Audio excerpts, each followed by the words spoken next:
All right. Just a sec here. Try to finish some things up, and then we can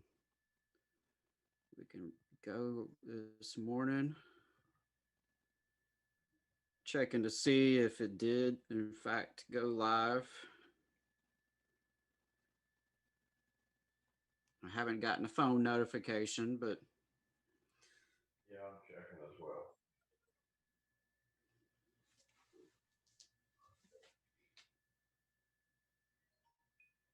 whoa. I Yep, did it's just live. get a phone notification. I think we are live on YouTube right now. Awesome. Okay. Well, good morning, Tennessee Valley. This is the Valley Labor Report. My name is Adam Keller, here with my co host and fellow agitator, David Story. It is Saturday, September 11th, 2021, and we are broadcasting live online on YouTube. And a recording of this program can be found eventually on your favorite podcasting app of choice. And today, mostly, we are popping in to provide some updates, especially for those of you who may not have seen our updates earlier in the week. Uh, First of all, I want to apologize for the technical setup. As you can tell, we are not at Spice Radio. We are not at WVNN. We are at our homes, and we are missing our fearless leader, Jacob Morrison. So we are improvising with equipment and with streaming setups. But it appears we are live on YouTube and you guys can see us and hear us. Please type in the chat. Let us know if you can't hear or see. We'll do our best, but I certainly am no expert. Of the three of us, I am by far the least proficient in any of this. So, yeah, just bear with us. We appreciate it. And for those of you who did not see our announcement, uh, Jacob works for the Army Corps of Engineers, and he has been deployed down to Hurricane Ida recovery efforts. And he's looking at least a month, potentially longer. So we made the decision uh, rather than try to scramble and put out an inferior product that we would go on a semi hiatus for the next 6 weeks. That will give time for this deployment and a little bit of cushion to return. Right now, Jacob is already down there, I believe. So David and I are going to do our best to kind of keep things going in the meantime in terms of providing you some content online.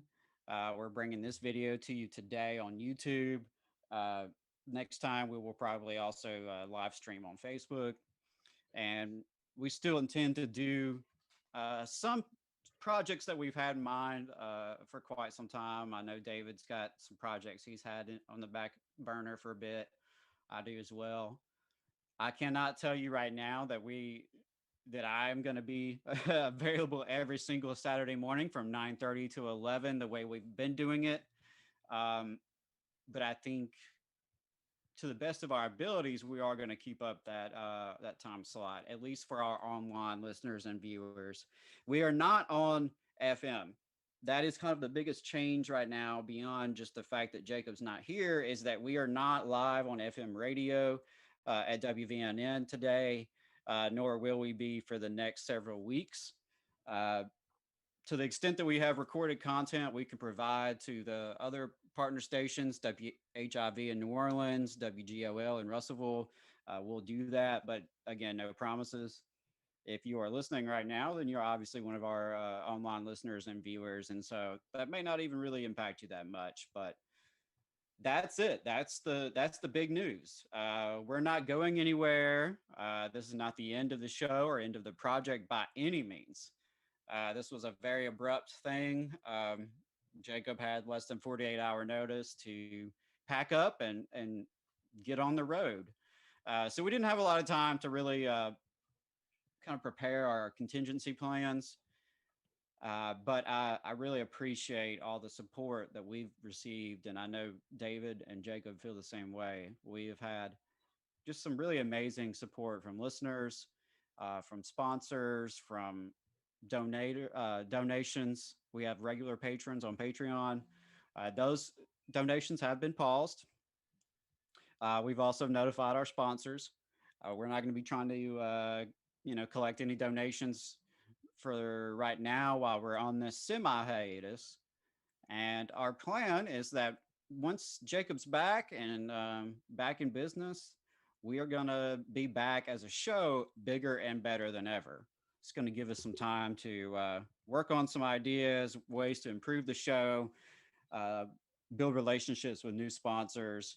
So I'm excited about our future as the Valley Labor Report as both a radio show, but also as a broader media project on behalf of the Alabama labor movement. And in the coming days and weeks, we'll of course be soliciting your input and feedback. What would you like to see different about the show when we return, full time? If you have suggestions or ideas, if you have critiques and criticism, if you have topics or interview guests that you'd like to see us reach out to and try to work on, all that stuff, we really appreciate it. We will definitely be taking your feedback, even if we won't be at 100% these next several weeks. So that's what I wanted to say just right off the top of the program. David, you're with me. David Story, our OG co founder. Morning. You want to jump in Yeah, there? I'm You got here. anything to add to that? I mean, I just say, we'll do what we can to put everything together every Saturday morning. We would have been here at 9:30, but there was some password issues, and Jacob was AWOL. I'm sure he's out in the field. He said he's having to work 7 days a week, 12 hours a day, and just tough to Yeah. reach him. So hopefully next week we'll be on time, and yeah, we'll move forward. It won't be the high quality solo monk background and all that fun stuff, but should still be able to tell everybody what's going on in the labor movement in general. And who knows, we might have the high quality backgrounds. By the end of this period, I feel like I'm going to be a much better expert in all this technology. Uh, Yeah, trial by fire always works, huh? Absolutely. I mean, hell, that's how I've somewhat learned how to operate the FM switchboard and all that was just trial and error. I know we've mentioned it before, but I mean, none of us are media people. We didn't go to school for radio broadcasting or journalism or anything like that. Yeah.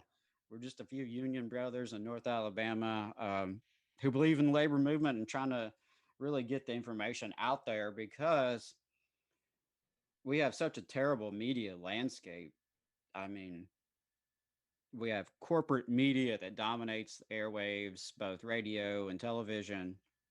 So much just total nonsense that's online that your Facebook feed and other social media kind of generates and feeds to you nonstop. And there's not a ton of coverage of the labor movement.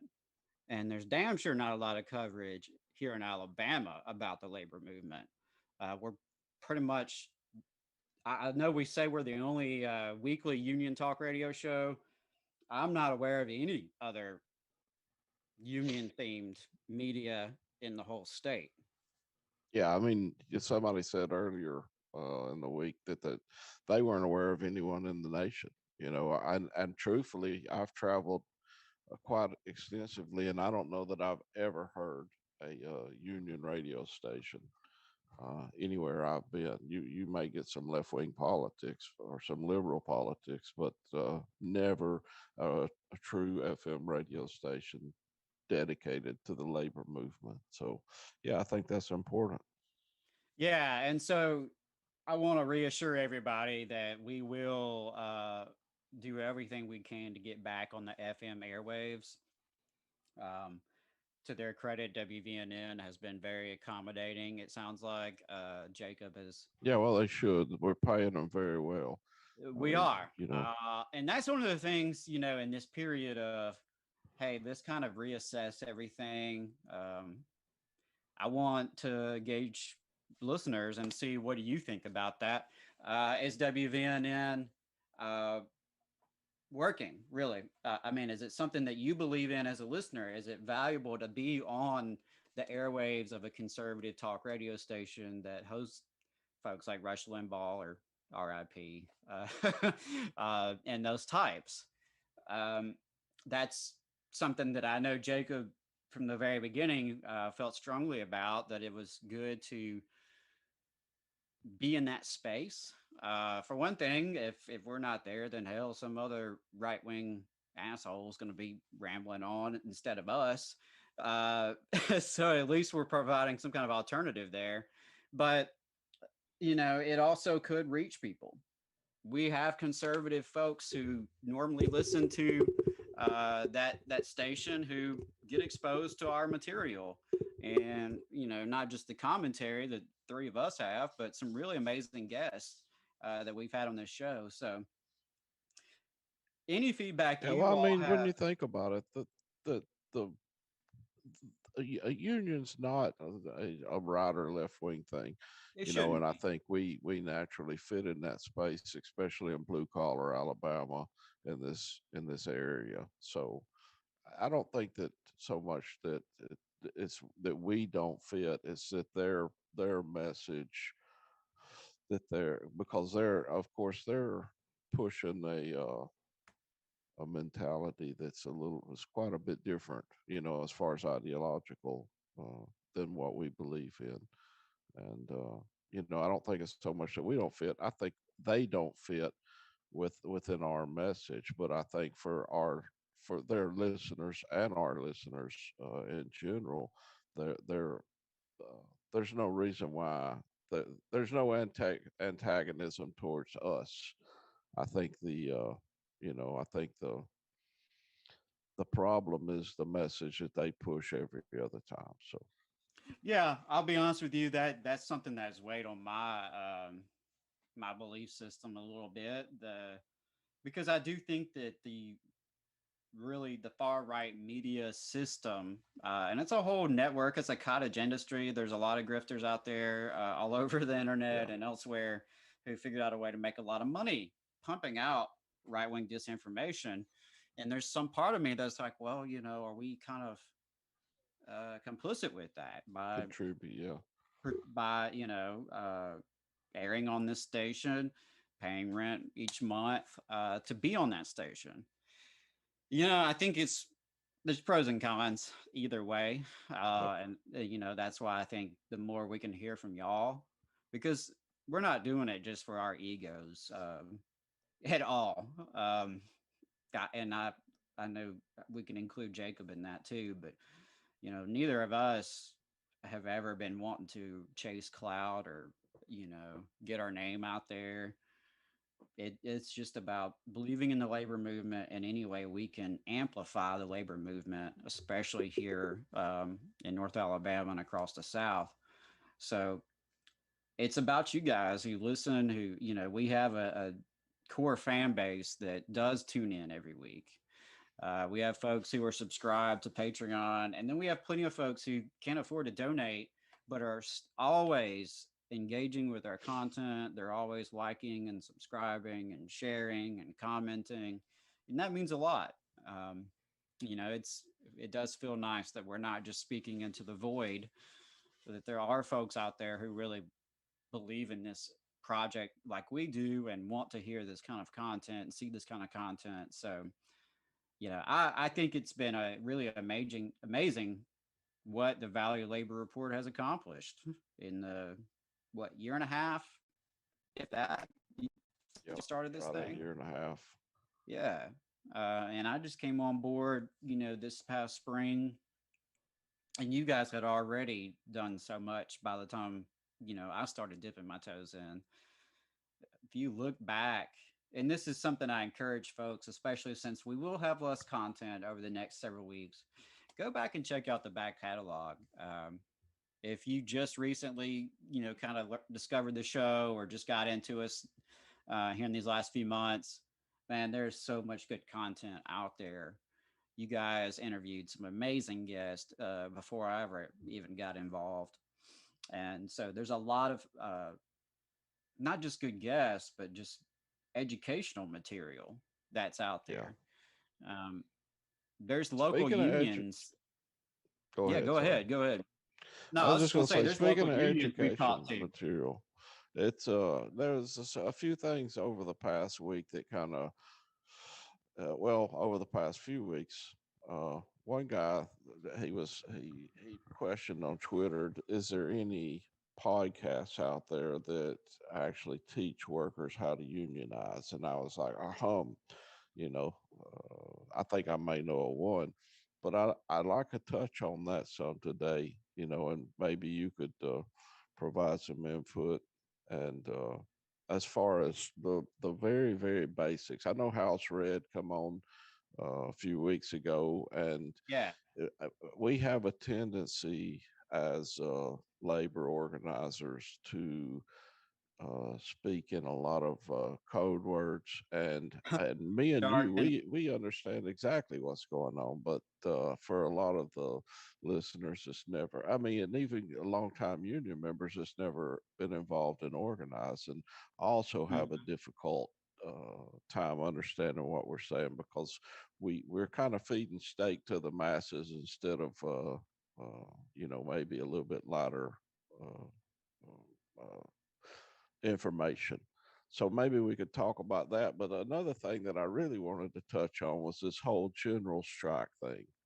This, and you probably had not seen it as much as we have because you're not real active on Twitter or social media, Right. but there's a tremendous push right now within some left spaces, and it's people that want they have just enough information about uh, a general strike to try to put something together. And there's really not a whole lot of understanding in this specific area where that people understand the amount of time and organizing it takes to put together a general strike just Any or strike even for as that far as matter. yeah, or even just a regular strike. Right. We went on strike at my facility on our last contract.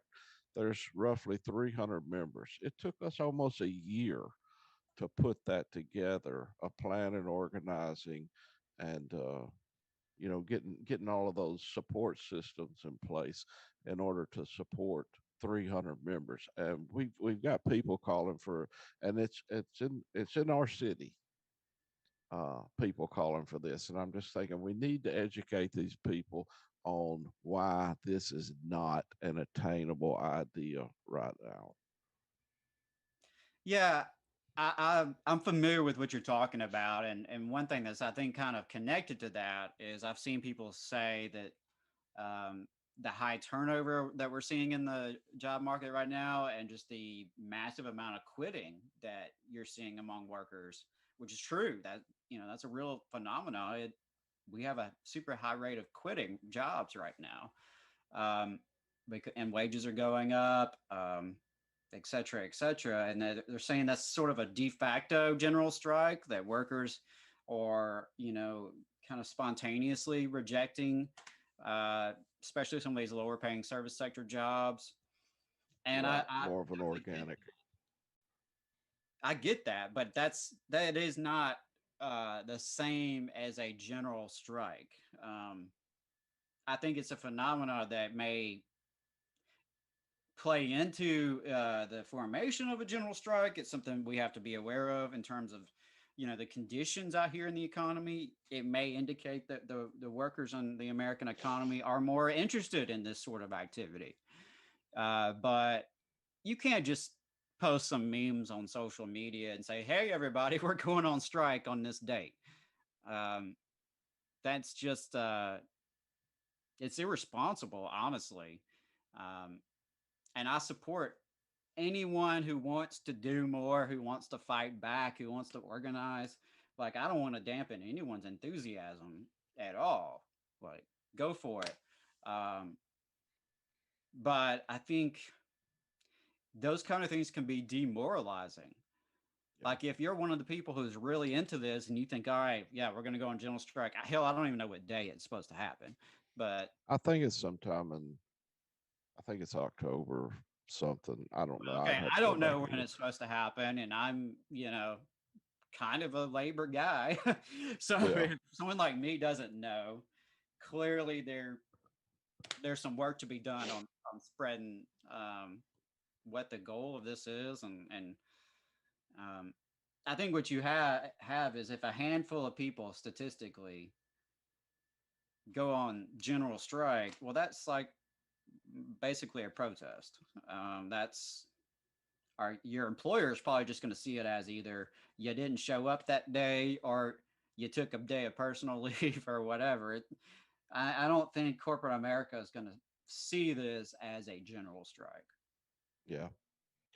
Yeah. And I think the it's like you said, it's not meant to demean anyone. It's meant Mhm. to educate people and make them understand or help them understand what it takes. And for one, it takes the labor movement to be involved, not one union or a couple of unions, but the broad labor movement. And it needs to be organic. It needs to be grassroots. It needs to be developed inside labor councils, the North Alabama Labor Council, for example. This is something that if you want to do, you should be going and seeing that, speaking with all the labor councils Right. in your area, telling them what your thoughts are, getting their input, and then having those labor councils go to other labor councils with you. This has to be, it can't be something. Social media has given us this opportunity to communicate quickly with a lot of people, but not everyone is on social media. And so if you can get a couple of thousand likes on a general strike page, that's fine. But we're talking about hundreds of thousands workers across the state of Alabama. Multiply that times 50 states. I mean, this is it's insanity, and it needs to be done at the grassroots level, and it needs time to develop. I mean, for example, take a look at what's going on with the PRO Act and how DSA and the AFL-CIO has organized around the PRO Act. You've got people all across the nation calling their senators, talking to their senators. It's still not culminating in the passage of the PRO Act. So, to use that as like a as an example, it takes a whole lot of work. And this work's been going on not just during this administration. The PRO Act started during the previous House of Representatives. They passed it during Trump's administration. It never could get to the Senate. So, I mean, we're talking about 4 years just working on one piece of legislation in order to get all the workers on board for a general strike. It's going to take years, not months. Right. Yeah, and I think strikes are a way to demonstrate your power, and they can build your power, towards the next what comes after the strike. But they are a reflection of the power you already have. Your Yeah, capacity to pull off a strike is going to be determined largely by the capacity you have as a movement or as a particular union. Um, and I remember having that conversation with some educators last year that I was representing. With the start of the school year, there were some talking like, "Hey, we need to walk out. We need to do a sick out. We need to go on strike." Okay, cool. Like I'm behind you, but it's one thing for you and a handful of folks, a militant minority, so to speak, to be down for that. It's another thing to be able to commit that you can get 90% of your building to walk out. yeah, That's two different things. You have to start with that militant minority. And to me, that would be kind of my message to the folks right now who are engaging in this. I support your enthusiasm, especially those who are maybe just now kind of waking up politically or in terms of labor politics. Maybe COVID and this recession has gotten people fired up in a new way. And if you're looking for ways to fight back, I applaud that. I'm with you. Um, but it's not going to be as simple as just picking a date, putting it on Facebook and Twitter, and spreading the word. That's not it. And I think it may also be helpful. Now, here's the history teacher in me. It may be helpful for folks to get familiar with some of the general strikes that have occurred in American history, and also some of the general strikes that do occur more regularly in other countries, to have a feel for what does it actually look like when it happens, because that's not something that most of us have ever participated in or seen. In fact, I don't know very many workers in the United States of America who've ever been involved in an actual general strike. So this is not something that we can easily just pull out of our ass. Yeah, and uh, you when you think about it in that broad in those broad terms, uh, we have roughly, I think it's 11% of the workforce in the United States in actually a labor union. Mm-hmm. That speaks a lot about what kind of support you're going to get for a general strike. Because I'll be honest with you, if you can't get people to organize in their workplace, you're certainly not going to get them to walk out of their workplace. And if you get them to walk out of even a small percentage of those to walk out of the workplace, what are you going to do to get them back in? Mm-hmm. What does it take to get somebody back in? Because we've always said when we organize around strikes for our contract, the most important thing is to have a plan to get back in Right. once you're out on What strike. does It's victory real look easy like? to walk out, but you've got to have some goals, you've got to have demands, and you've got to have someone making those asks and the demands, and everybody's on board. This is what we want, and we're not coming back until we get it. Right. And if there's not that broad consensus, then you're going to lose people. People are going to lose their jobs, and it's more detrimental to the labor movement than showing the power of walking out. Yeah, that's where it worries me, is that it may actually be counterproductive, because It's yeah, if it shows up and it's a big flop and 99% of the country doesn't even know it happened, and the 1% who does, yeah, maybe they lost their job over it, or really accomplished very little. I think that can demoralize people more than just not trying anything at all. And that's definitely not what either of us would ever advocate, to not try. Um, so yeah, I'm all about the energy. Um, I hope that one day, very soon, we can see a successful general strike in this country that can paralyze the economy and rebuild the working class here. But I think to get to that point requires rebuilding the working class movement that has been on decline for the last 5 decades. Some may even argue earlier than that, quite frankly. The labor movement peaked in its militancy and its power, uh, 80 years ago, 90 years ago, arguably. So we've been in a period of very long decline. I think the fact that folks are talking about a general strike like this indicates that there is an energy out there that we have to tap into.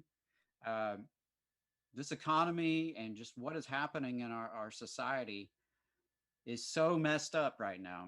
And so many people are hurting and suffering that we absolutely have the potential to organize, and the I think moral imperative to organize. Um, so I don't want to kind of dismiss that. That's just not the same as saying, okay, everybody, Halloween, let's all walk out of our jobs without a real plan. And something you mentioned, I think, is so important, is you got to have an idea what victory looks like. yep. Now, victory may be, well, for one day, we're going to have a show of force. And that's what happens sometimes in other countries that I've read about, where they have what, a general strike, quote unquote, is basically it's a one day thing. It's sort of understood that it's not going to get too out of hand. Everybody's going to be on strike that day. The buses aren't going to run, the trains aren't going to run, everything's going to grind to a halt for that day. But then they're going to go back to work the next day and everything picks up like normal. You get 48 hours of good news coverage out of it, and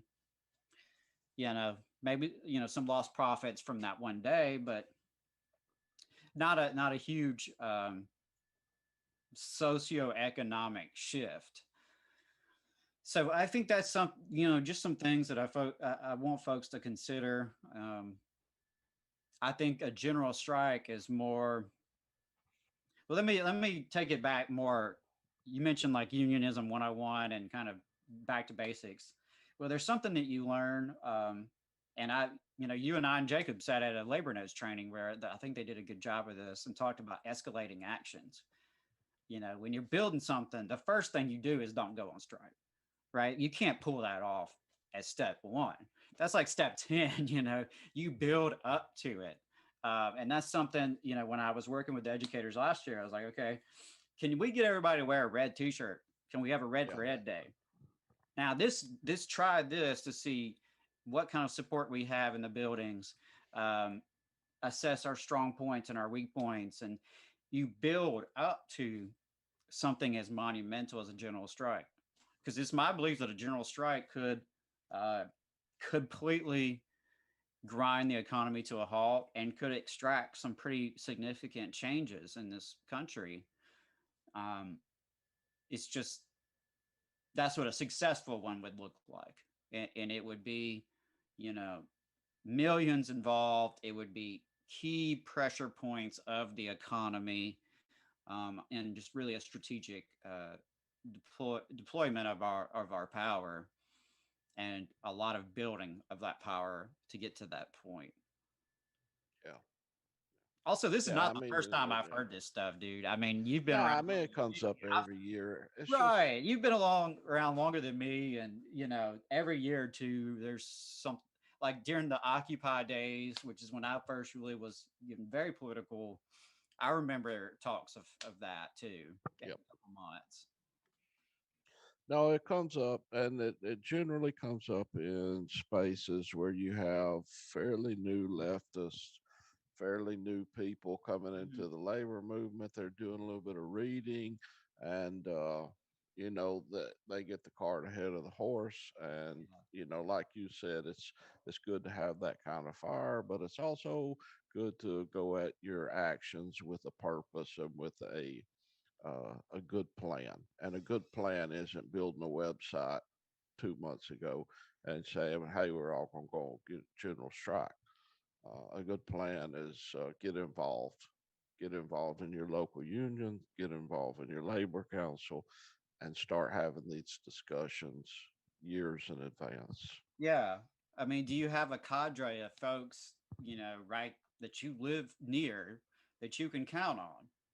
Where if it hit the fan or if there was going to be a strike, you've got some folks that you could call, that you feel pretty solid about, that you have the relationships there to pull something off. I mean, you don't do collective action individually. And I think that's one of the obstacles that faces us really, as working class people, is that in this country, we are so atomized and individualized, and everything from our media to the economy to our culture really, really promotes individualism. Um, Individualism is kind of the end all be all from popular culture on down, and something that Dr. Richard Wolff was speaking about in his last episode of Economic Update, which you should listen to if you don't, by the way, is the decline in institutions. Church membership is at record lows, union membership at record lows, even manufacturing is around 10% of the economy. So jobs that are more collective, that require lots of folks together, have declined. The institutions we have where we get together and build community, whether it's through church, unions, even fraternal organizations, your Elks Lodge and those kind of things, all of that has been on the decline for so long, um, that it is difficult for us to even think in a collective way, much less act in a collective way. Yeah, yeah, I completely agree. So, moving on, what do you think about these unions? What about organizing around unions? There was some talk last week, and one of the guys said, "Is there anywhere that teaches workers how to organize unions?" And I don't even know if this is moving on. Maybe it's playing off the last discussion, and build and power. Part of that organizing up to a general strike is building power, and building power is not going to be done without unions. Uh, you may be able to talk to your coworkers and get a few, but um, that ability to communicate, there has to be a organization or a structure in place to to be able to communicate with workers across the country and across the world, really. And there's no other uh, organization that that bridges that gap and allows that ability to communicate quickly than unions. And and like I said, House Red had discussed some of this last week, but it's difficult to cover in an hour and a half, and especially difficult to cover for us coming from the level that we're at, to be able to tell people this never even talked about unions before. This is how you do it, Mm-hmm. in this short amount of time frame. Yeah, I have. Labor Notes does a good job. And actually, I spoke with Labor Notes last week about coming to Huntsville, hopefully this upcoming year, and putting on a troublemakers class. I hope to facilitate that. But Oh, and kind of in the interim, there was some questions about it, and I thought it'd be good to talk about the very, very basics of where to start. yeah. Well, and I point people to labor notes too, because I think they do a great job with that kind of education and training. Um, but yeah, I can think of friends of mine that, politically are on the same page, and they're big believers in unions, but have never been exposed to one in their actual life as a worker, never heard of one entering their workplace, in some cases, even their industry, wouldn't even know where to start. Um, Yeah. which I would say the one of the most basic things is you got to know who the employees are, who are the employers, who are the employees, um, who are who would be considered management, who's considered a worker, what are their names.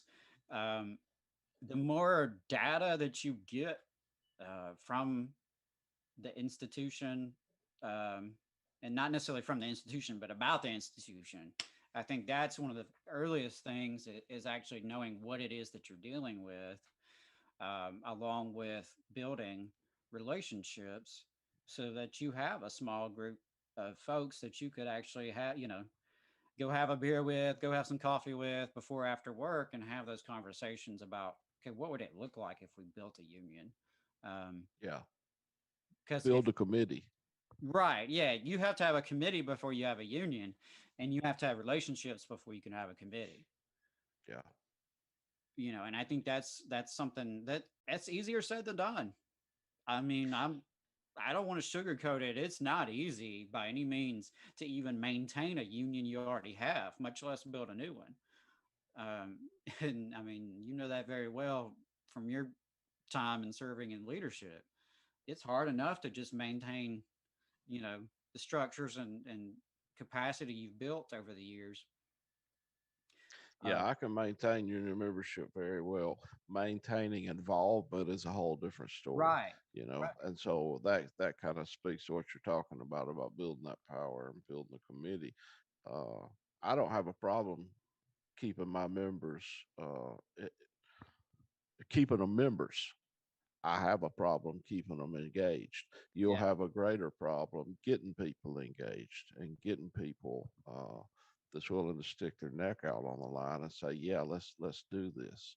But you, like you said, the the the early on the best start is to talk to your coworkers, build those relationships, build that committee, uh, because that committee is what you'll use to build on and spread out throughout your facility, whether that be a restaurant or a manufacturing or even an office space.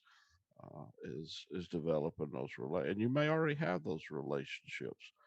You may not have the relationships you think you have whenever you start talking about a union or Oh you yeah. know building that power in the workspace. There's a lot of friends that whenever it starts comes to uh, let's see what we can do about organizing that they want it. They'd love for somebody else to hand it to them, but they don't want to go out there and get it. Right. Well, and I think you just said something very, very powerful. You may have more relationships than you think. There may be people, and this reminds me of Erica we spoke to in our IWW series. People thought maybe she was like pro management or, you know, not really wanting to get on board, but it's just because she did a good job putting on kind of the face, playing the Yeah, the game in facade. front of bosses, so much so that she kind of fooled some of her own coworkers.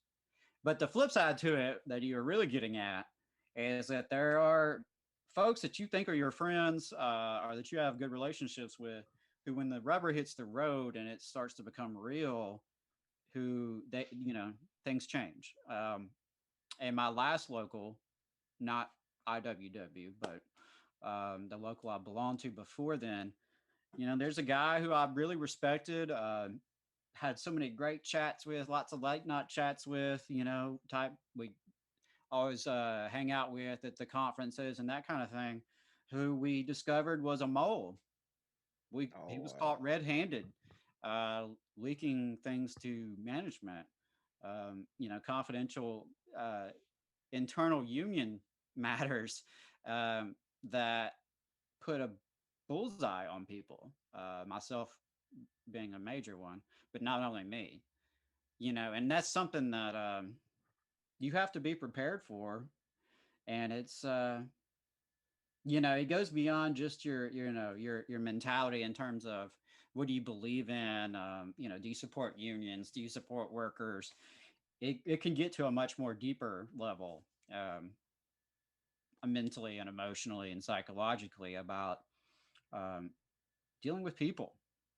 And I think that's also something that is a big deal. I don't know how much you run into it, David, but I feel like there's so many people who are struggling themselves that they are having a hard time even building something collective, building relationships, you know, forming a committee because they're struggling to stay okay themselves.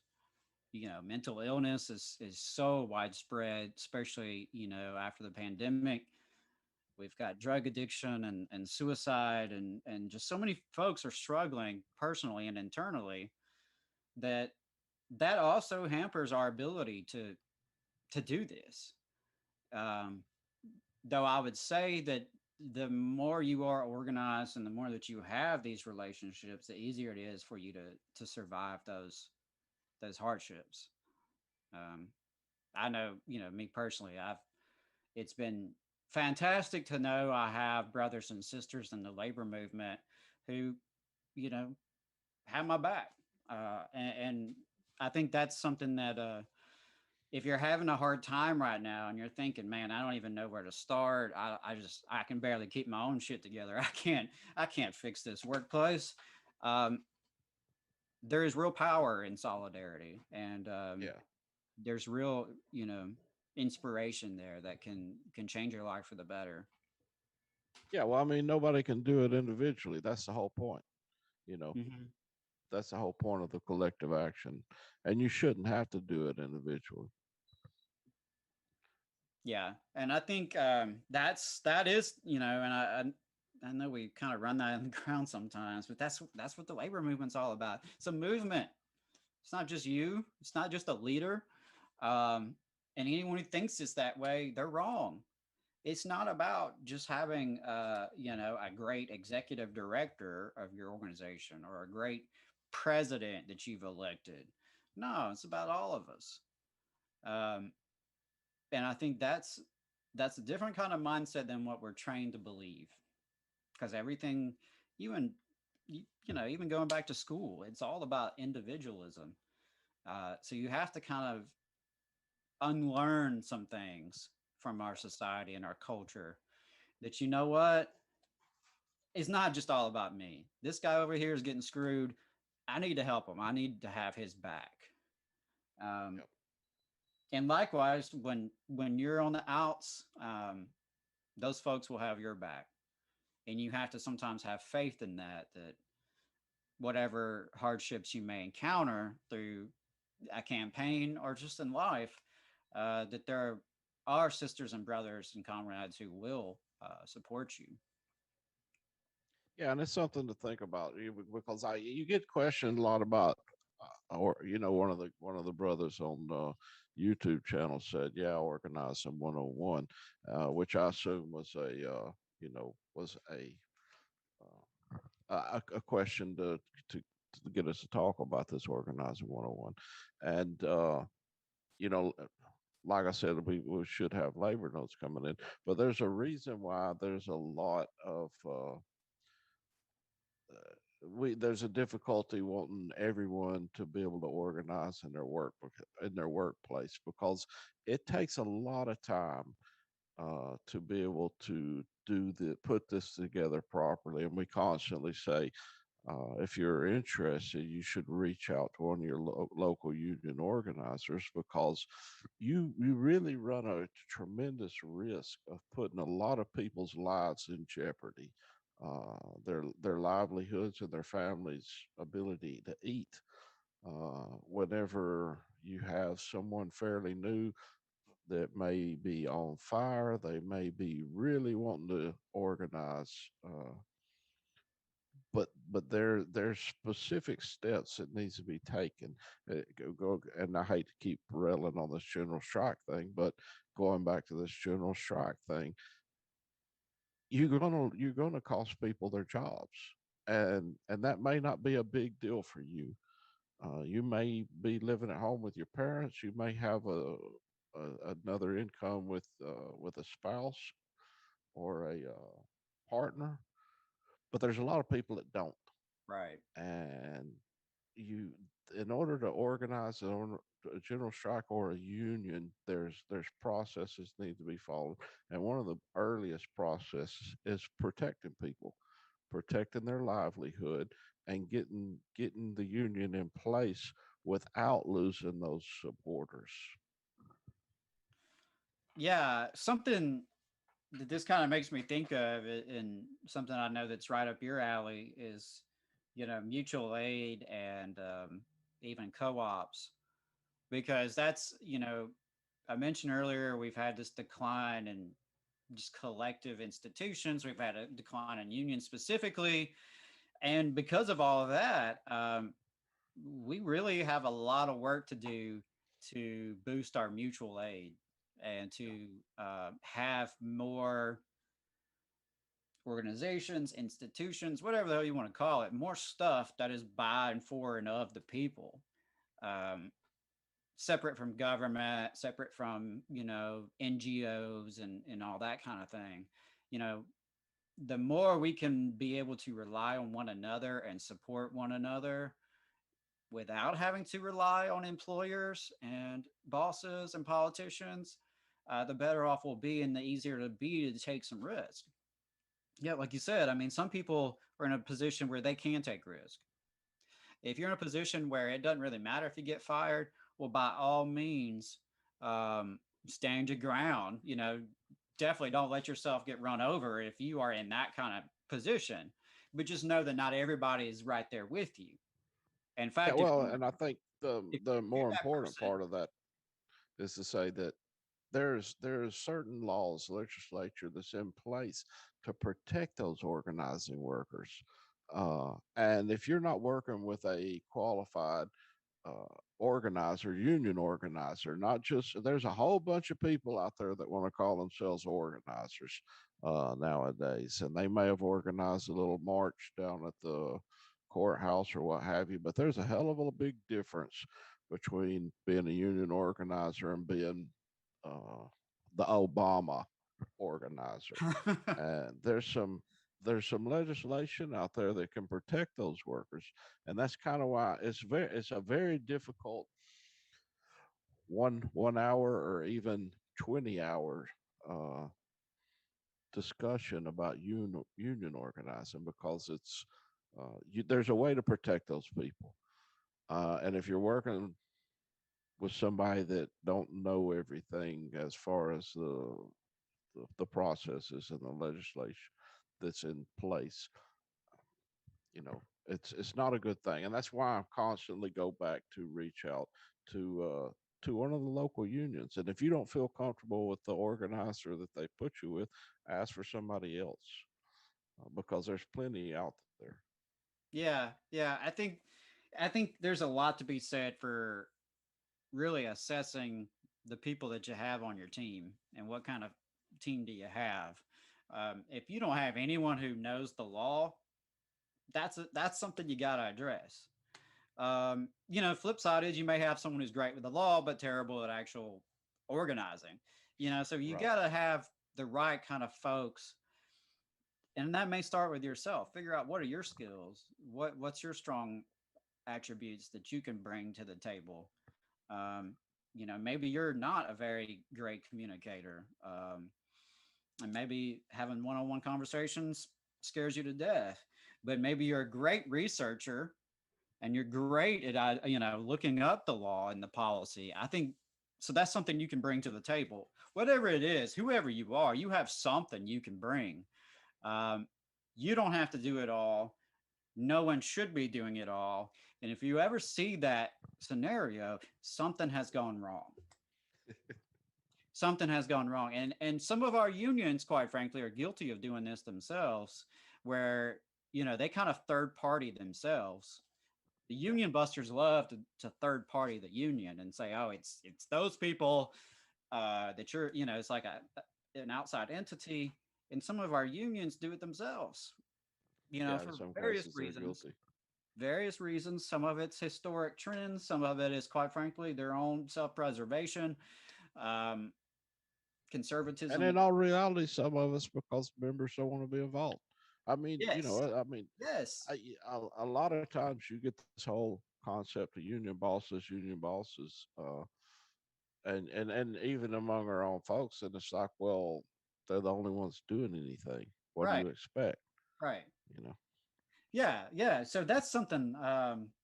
There are a lot of reasons that go into that, but if it looks like you're in a situation where you got basically one person doing everything, you're going to be going down the wrong track. You shouldn't rely on just one. You should have a diverse set of skills from a diverse set of people, and that's the way you can kind of build a committee that can ultimately build a union. Same with maintaining the union you have, because I think what David's saying is very, very important. We may have 10, 11% that are unionized, but how many of that 10 and 11% of the country that belong to unions go to union meetings, run for union office? How many could even tell you who their local president is? I certainly saw that among educators, where there were plenty of folks paying dues, right? Because they knew they wanted somebody to call if they got in trouble. but that's not the same as being a full-fledged member of something bigger than yourself. And so that's a cultural a cultural problem that we all have to address in this movement. Absolutely. Yeah, I mean, it's not just a movement, it's just in general. I mean, it Yeah, don't matter where you go. right. Whether it's in your church, whether it's in your union, whether it's in your school, whether it's in your household, there's some people that pull the load, there's some people that don't. I mean, it's just the way it is. It's nature, the Yeah. human nature, I guess. And the key, I think, is continually find more of those people who will do some of the work. Otherwise, you have burnout.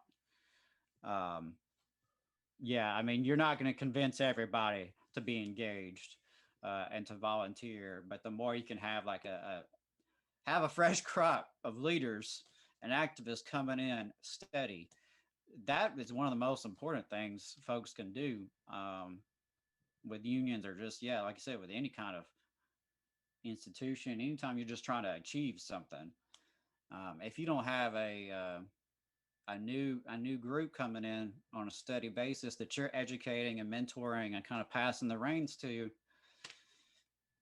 that's where things can really atrophy. Yeah, go off the rails. Yeah, yeah. You have bitterness and burnout and resentment. All that stuff starts to settle in, and or then you have folks who leave and they retire, they pass away, and all that institutional knowledge and experience just disappears. Yeah, And I hope that's something that, if nothing else, with this Valley Labor Report project, we're putting some information out that's available. Um, Maybe you're getting something new or different that you wouldn't otherwise. And that's what I hope. If we're accomplishing anything, I hope it's that there is a wealth of knowledge and information out there to help you. There are people out there and organizations out there to help you. We just gotta stay connected. And yeah. So we talked a lot about uh, a lot about the negatives, a little bit about the positives, but kind of to touch back on uh, the organizing of the union. Really, if you're working with somebody that knows what they're doing, it's not that difficult. It's building relationships. It's having uh, those conversations with your coworkers and asking them, hey, what would you do in this case if you were given the opportunity to fix it? Because that's kind of what the union is providing that alternative to management's concepts about how to fix things. It's empowering the workers on the floor who know more about how the operations work than management does, and giving them the tools to make those changes internally. But coming back to what I originally was talking about, was it's not that difficult. Having those conversations, finding those leaders, the natural leaders in your workplace that may be able to talk to other people. There may be numerous leaders across different areas. There may be somebody that runs the gambling pool in one area. It may be somebody that goes to for help, whether it be work help or emotional help, while you're at work or what have you. And talking to those people and getting them on board and getting them to help organize, build that committee. And when we talk about the committee, we're talking about a committee that, and eventually, when you gain your union or your recognition, um, that committee is the natural election process that's taking place throughout the facility, that's going to negotiate with the company based on hopefully surveys that's went out to all the workers, all the members of your union, and that they'll negotiate based on those on those surveys and what people want. uh, and then carrying forward what we call the negotiating committee. They'll be elected, and they'll come out of the rank and file, and they'll negotiate either contracts, or they may just negotiate on demands. Like what with y'all talking about with the IWW the last few weeks. There's not a whole lot of contracts there, but there's some demands that's being made, and they'll go in and negotiate them, and you know try their best to get those demands from management. But it's all about building power, and that's really the the rudimental of unions is building power through that collective membership. Yeah, I think because if you think about it, you realize that our workplaces are dictatorships. Our economy is not democratic. There are order takers and there are order givers. And unionizing is a way to disrupt that dynamic so that you can have some representation in your workplace. Like you said, it's not all just management's prerogative. You can have some say so over your piece of this, complex, massive economy. And so, Yeah, I mean, unions for me is not just an ability to disrupt them; it's an ability to subvert them. The yeah, end goal, and I'm more radical than most unionists, but uh, the concept behind unionism for me is for the workers to run their workplace. yeah, We're basically what we're doing is giving a portion of the value of our labor to a bunch of people that don't work. When you look at in those offices, the management folks, they may not be in the office. They may be sitting out there next to you. They may be in a desk sitting right in the middle of you that don't never lift a finger. or they could be out in the golf course because they can. They could be, but what, I mean, we're working. If you want to talk about freeloaders, then those are the freeloaders of the business. They don't lift a finger to make anything, yet they're taking a percentage of our value of our labor. And so, my opinion is with unions, it provides that ability to subvert that management and begin to take over the facility. Some people may call that communism. I don't know. But when the workers are able to run their own, they own their own what they work, and the value of their labor is returned them 100%, then I believe you're in a better position. Amen about that. Amen. That's what it should be. Not everybody sees it that way. Even some inside the unions don't see it that way. It can be kind of a controversial, radical opinion, but that's what motivates me. It's what motivates you, and I think that's what's motivating people to even have ideas like general strike. It's, However, it's strange problematic to it me is. because I find it hard to believe that that's a radical opinion. Is it Shouldn't be. truly radical to expect that the value that you are building through your labor, that is returned to you? I mean, maybe I'm strange, but I don't see that as being radical. Right. That those who do the work should have say so over the work. Um, Yeah, it's all very common sense, really, when you break it down. It's just obscured and mystified by so much bullshit that bosses and politicians and their media allies put out there nonstop, from the moment we're there's a born to concept. the moment we There's die. this idea that we need them, Right. whether that be the management, whether that be politicians. I mean, it's unbelievable, but I'm of the opinion that we don't need politicians. We have the ability to manage ourselves through councils, things like that, through a democratic process. But they've got most of these folks hoodwinked. Hmm. to think that we need them to tell us what is in our best interest, whether that be, they don't really matter who it is. There's a bunch of people that's making a lot of money, uh, convincing all of us that we need them. Yeah, yeah, 100%. And I think there's also a lot of folks who, for various reasons, are so distracted or so just desperate and miserable that they're not even thinking about any of this, right? And that's part of the plan too, to ensure Yeah. that you have so many folks out there who are so exhausted mentally, physically, both, to where they're not even thinking these things through about, do they really need their boss? Do they really need these politicians? That's by design. And I think something I saw over the last week or two was about price changes, because hell, inflation's all over the news these days. Inflation, inflation, inflation. So I saw some data about price changes over the last several years. I mean, several decades.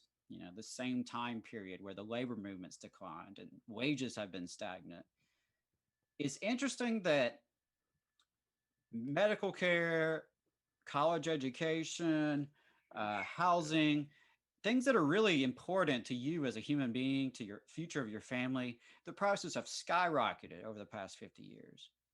But TVs, computers, video games, all that stuff has become more affordable than ever. So the ways in which you can, distract yourself, to kind of tune out the outside world, those things are easier to get than ever. You can go get a big screen TV, smart TV for a couple $100 at Walmart, but good luck finding affordable rent. Yeah. Good luck finding a place where you can hook it up. Uh, and that really spoke to me, to see that graph and to see it laid out that way, like, oh shit. So all the ways we just, you know, amuse ourselves and distract ourselves from how effed up everything is, all that's a lot more affordable. You can be pretty broke and still have a computer and a smartphone and a smart TV. But all the essentials of life, all the real things we need for a good quality of life, has gotten more and more unattainable at the same time. That's not a coincidence. Yeah. Yeah. I mean, honestly, when you say that, I hadn't put much thought into that, but yeah, that's I hadn't either until I saw a visual. Like I saw, the departures on the line graph of, here's healthcare skyrocketing and housing and college, but all the other stuff's going, the cheap consumer goods from China that, made by machines, made by, you know, pennies on a dollar labor overseas. Now all that shit's easier than ever to afford. Um, yeah, that really hit home with me when I saw that. yeah. Yeah. Education's a good. I mean, I've looked at that education uh in the past, and it's insane. It's like a 15-fold increase over the past 20 years, which is, you have to ask yourself, where's all this money going? Right. Uh, Right. It's not who's going this to money going to? the educators, because Oh, certainly not. very few tenured professors anymore. I mean, those hardly exist. Most of the people teaching on these colleges are grad students. They're adjuncts who, are living in poverty. Um, so yeah, where the hell is all this money going?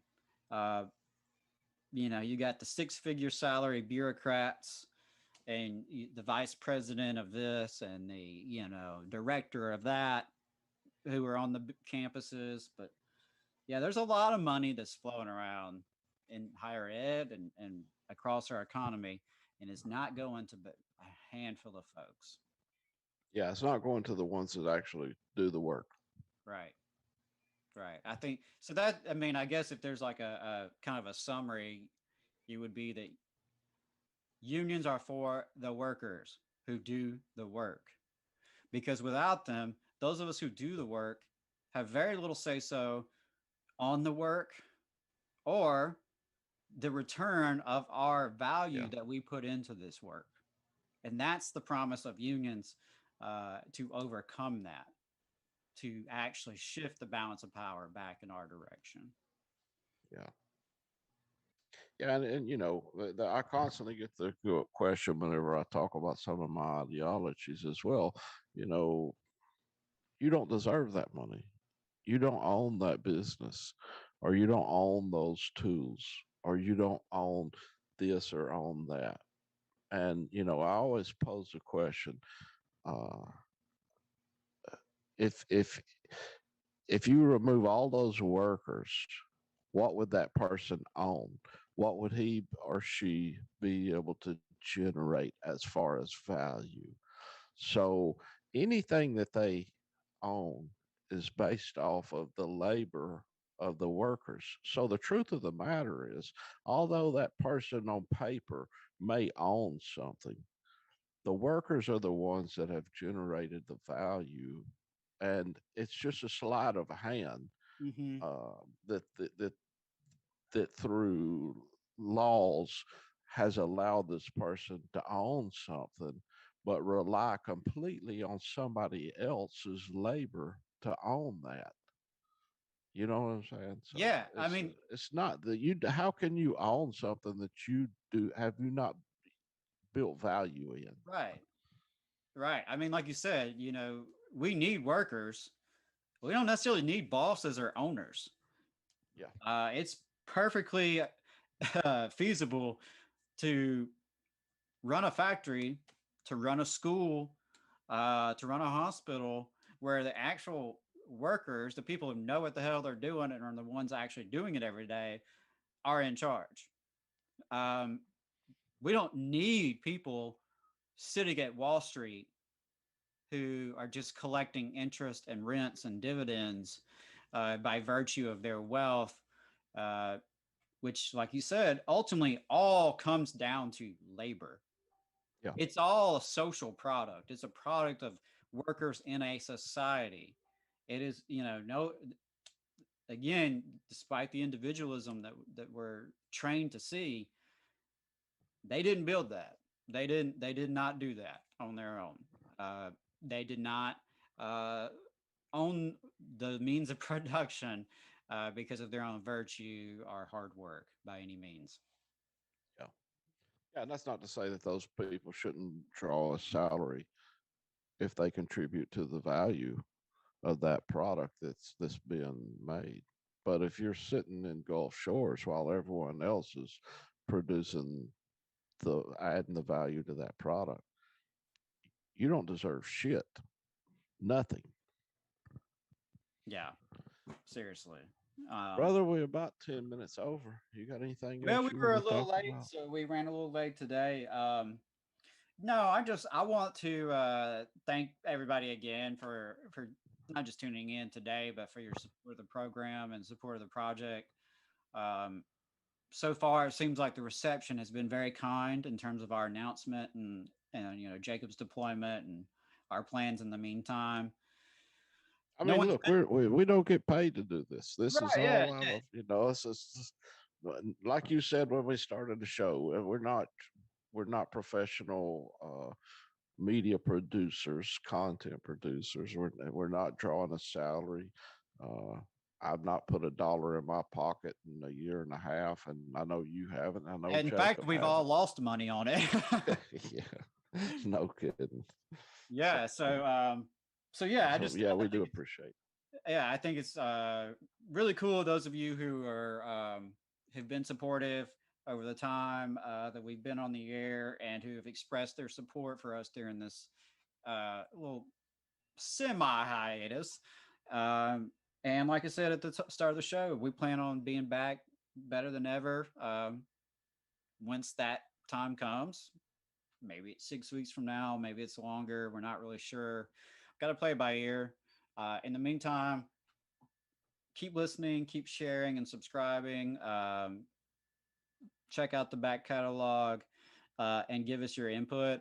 I'm gonna try to draft a survey this week that we can release for our listeners. And I don't know how many people will take it, but those of you who do really enjoy the program or have supported the program, definitely fill that out once we get it out this week, because we'd love to know, your thoughts and ideas and concerns. And other than that, yeah, just looking forward to doing the best we can over these next few weeks. And I think the more we practice doing our home setups and everything, we'll work out even more kinks and still have some great content to put out. Yeah. So yeah, Yeah, well, I don't really have a whole lot to finish up. Just saying, all power to the workers, solidarity to all of y'all. We love you. We appreciate it. If you got questions, reach out to one of us and we'll help organize your workplace. Hell yeah. And special shout out to those UAB nurses who are fighting a good fight. Maybe next week or next time we get together, definitely want to talk a little bit more about that. I saw you were tweeting about it, David. Um, there are a lot of folks who are fighting back, and we want to highlight their struggles and educate folks on how they can follow suit. So, yeah, I'm actually talking to some people right now to put me in touch with those nurses. Not to have them on the show, but to talk to them about some other things. yeah, So if you're watching the show and you happen to know one of those, put them in touch with me because I believe we can develop a good union down at UAB. hell yeah. All right, y'all. Have a great rest of your day. Hope you enjoy some football, some beer, and barbecue if you get the chance. An injury to one is an injury to all. Solidarity forever.